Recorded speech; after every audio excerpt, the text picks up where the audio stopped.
Good evening, South Africa. Ngiyanibingelela nonke, and you are watching Citizens Connect. La sikhuluma khona ngenkinga esibhekene nazo emphakathini. Namhlanje sikhuluma ngendaba yama-forced marriages or imishado ngenkani. A lot of people say that this is a form of gender-based violence that is carried out by abantu abadala in our communities. So, for example, parents as well as extended family members, and this can lead to ukugqiselelwa kwabafazi in our communities. And this was the case with Amina. Let's meet her. My name is Amina. I'm from Lenasia South Extension 4. I'm 26 years old.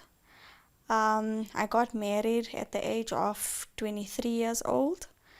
I got married in December 2020 and I got divorced on the 21st of October 2022. I met my ex-husband already in 2017.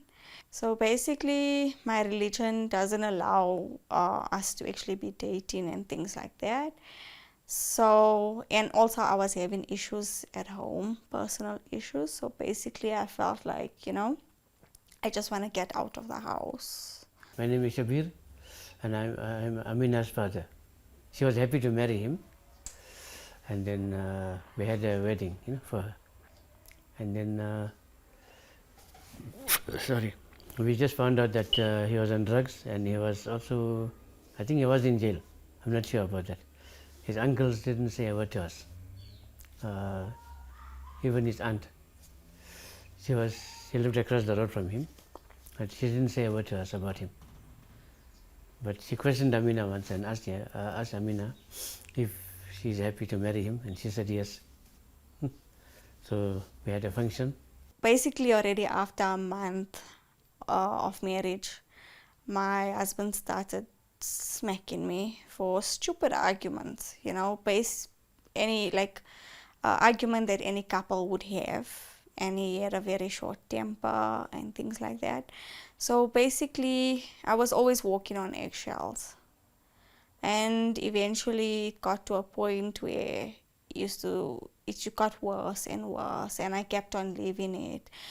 I went to the police station, but I didn't lay charges, and I think that's where my fault was, because I think if I had to do something about it earlier, maybe he would have stopped. So where I went wrong also, I didn't find out about his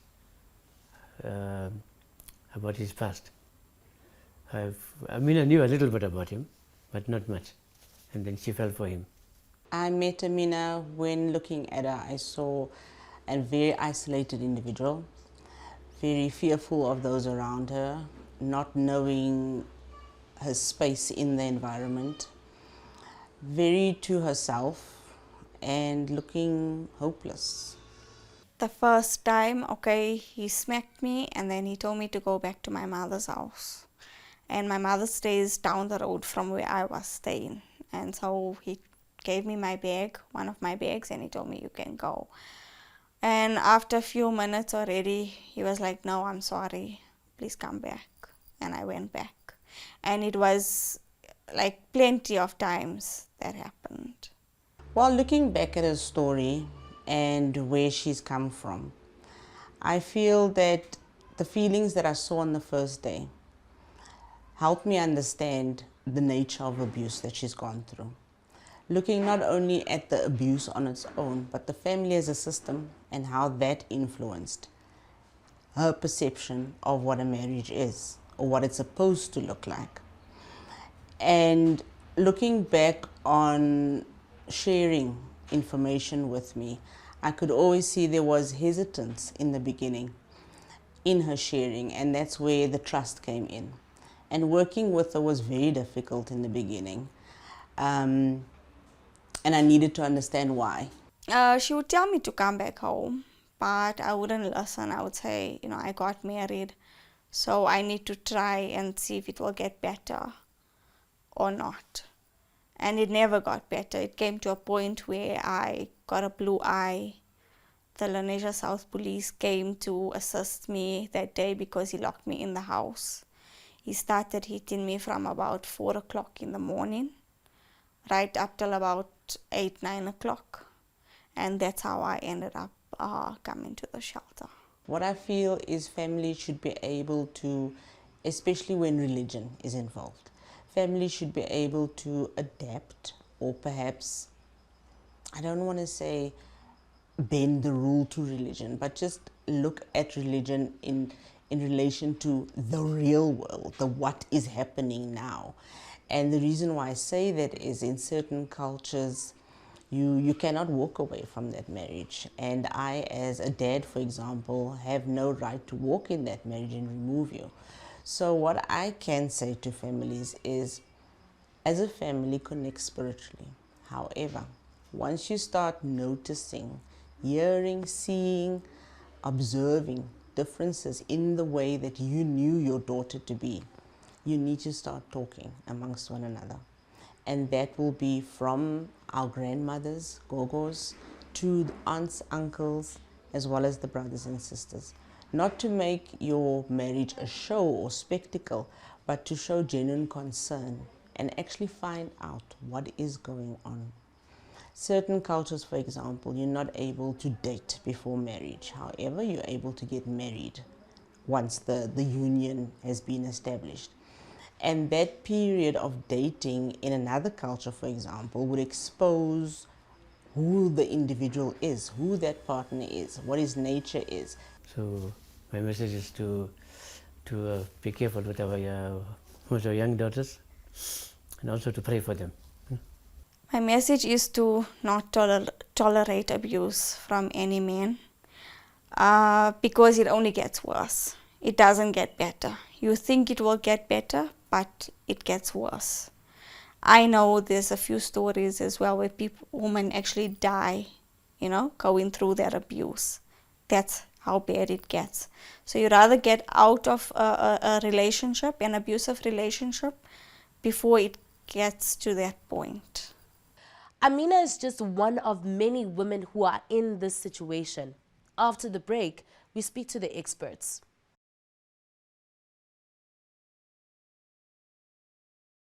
Siyabonga ukuthi usesenathi khona la ku Citizens Connect on SABC2. Sisaqhubeka ke ngengxoxo yethu about imishado ehleliwe. What does that mean for our country and for women living in our country? Siyazi ukuthi kwamanye amazwi this can be seen as a form of gender-based violence. Kodwa akukho njalo khona la eMzansi Africa. But here to help me discuss this issue are people who work in this space and who have been dealing with women, particularly who were in that position and helping them out. With me to help me discuss this is Dr. Zubeida. Yena ke uphuma from the institute abayibiza ngokuthi iNISA Institute for Women's Development. Kodwa akahambi ayedwa. With us also is Ubab Jeff Kele. Yena ke uphuma gu Headlines. Thank you so much for your time. Thank you for joining us, Kanalagu Citizens Connect. Perhaps I should start with you, Doctor. Tell us about Amina, the lady whose story we have already heard. How did you come across her, and how does she work with your organization? So Amina was referred to the NISA Institute shelter by a community member, someone who was familiar with the organization and the work that the organization did. And I think this person was aware of the kind of violence that Amina was experiencing within her marriage, and therefore referred her to us. So she came to the shelter and spent a good couple of months in the shelter, one trying to heal, trying to overcome the kind of abuse that she experienced. I look and listen to Amina's story. I'm saying, what more can I do to make things better for my daughter in my own house before we even go out there to many thousands of young people? Am I doing it right? What is the next step for the guy next door that I see washing their car in the driveway? Am I able to say, Chief, let's talk. Are we doing this right? So it says the problem is it's closer than ever before. At times it felt like it's far away. You can listen on TV or hear on radio, things like that. But the truth is the problem is here. And more than programs, we need human beings who'd come up and say, what's the next step to better this country for the next generation that we're raising? Yini i-reaction oyitholayo, especially in the more traditional communities that you work in? So for example, there are places where arranged marriages is a norm. There are places where indoda could just see a woman and say, I like what I'm seeing, and therefore I'm going to steal her and send some money home to her home, and they will accept me as a potential partner or even a husband. Uktwala, for example, Yes, is still happening. So ban accept mhlambe mawukhuluma nabantu about these values and changing values, ngoba izinto lezi abazaziyo from basesebancane.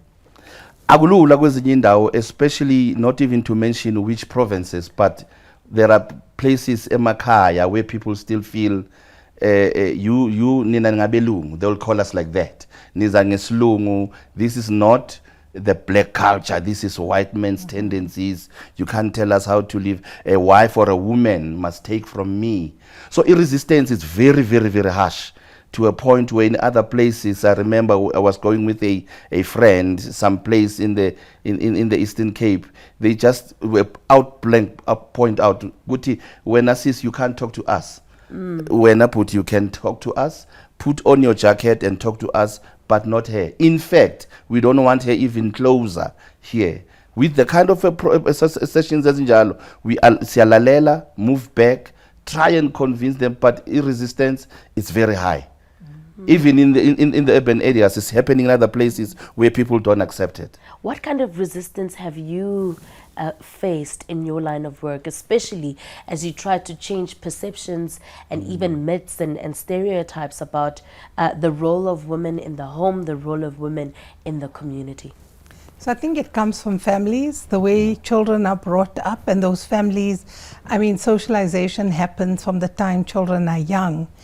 And so, you know, the values and the issues that the culture brings up as the child is growing up is what the children imbibe. So as they grow older, that's what they accept, only to find that when they get into relationships, they may get into trouble, and that's when they realize, like in the case of Amina, our client, it was very clear that the family was very strict.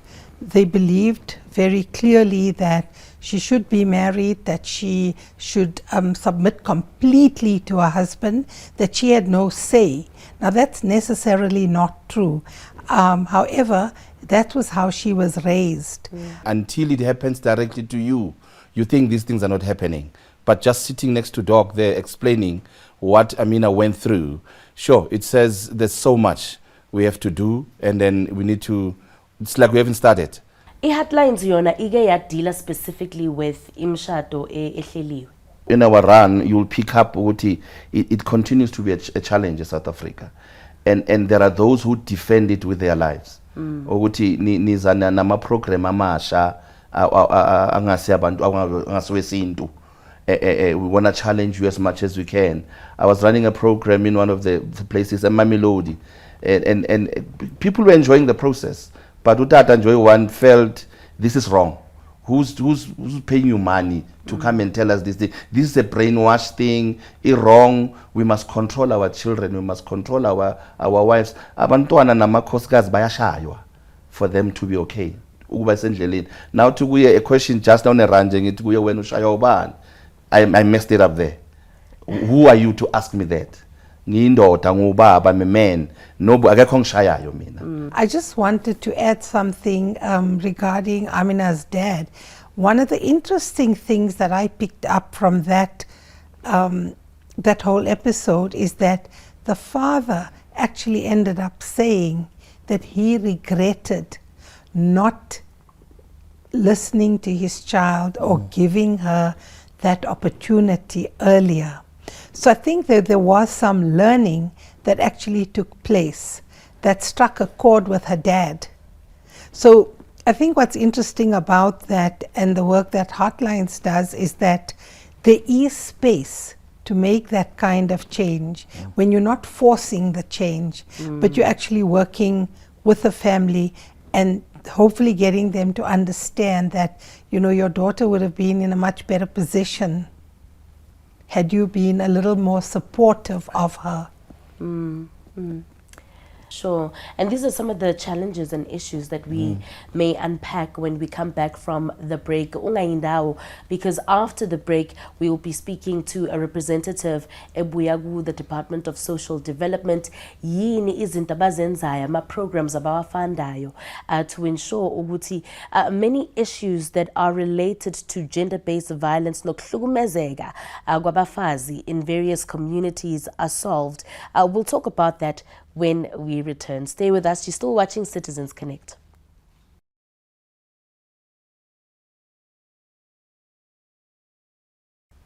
Ningakhohlwa-ke ukuthi you can join us on social media.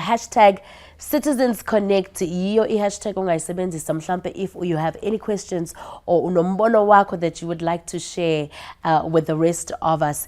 Namhlanje saqhubeka-ke ngengxoxo yethu about imishado ehleliwe and the impact that it has on women in general.